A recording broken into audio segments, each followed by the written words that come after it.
അസ്സലാമു അലൈക്കും വറഹ്മത്തുള്ളാഹി. രണ്ട് സ്വഭാവങ്ങൾ നമ്മളുടെ ജീവിതത്തിൽ ഉണ്ടെങ്കിൽ മനസ്സമാധാനം അവന് നഷ്ടപ്പെട്ടുകൊണ്ടേയിരിക്കും. മുസ്ലിമായ ഒരു വ്യക്തിയുടെ ജീവിതത്തിൽ നിർബന്ധമായും ഒഴിവാക്കേണ്ട രണ്ട് സ്വഭാവങ്ങൾ, അതിലൊന്ന് കൃത്യമായി നിസ്കാരത്തെ ചിട്ടപ്പെടുത്താതിരിക്കുക എന്നുള്ളതാണ്.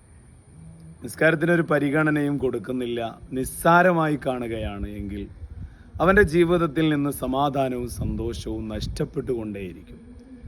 രണ്ടാമത്തെ വളരെ പ്രധാനപ്പെട്ട ഒരു കാര്യം, മറ്റൊരാളുടെയും മനസ്സിന് വേദനയുണ്ടാക്കുന്ന ഒരു പ്രവണത നമ്മളുടെ ജീവിതത്തിൽ ഉണ്ടാവരുത്. ഏതെങ്കിലും ഒരാളുടെ മനസ്സിനെ നാം നോവിച്ചിട്ടുണ്ടെങ്കിൽ, അകാരണമായി ഒരാളെ വിഷമിപ്പിച്ചിട്ടുണ്ടെങ്കിൽ അതിന് തിക്തഫലം അനുഭവിച്ചിട്ട് മാത്രമാണ് ഈ ലോകത്ത് നിന്ന് നമ്മൾ മടങ്ങുന്നത്. ആ ഒരു വേദന നമ്മളുടെ ജീവിതത്തിലുണ്ടാവും. മറ്റൊരാളെ വെറുപ്പിക്കാതെ കൃത്യമായ നിസ്കാരം നിർവഹിക്കുകയും ചെയ്താൽ മനുഷ്യ ജീവിതത്തിൽ സമാധാനങ്ങൾ ഉണ്ടാവും. അള്ളാഹു തൗഫീഖ് നൽകട്ടെ.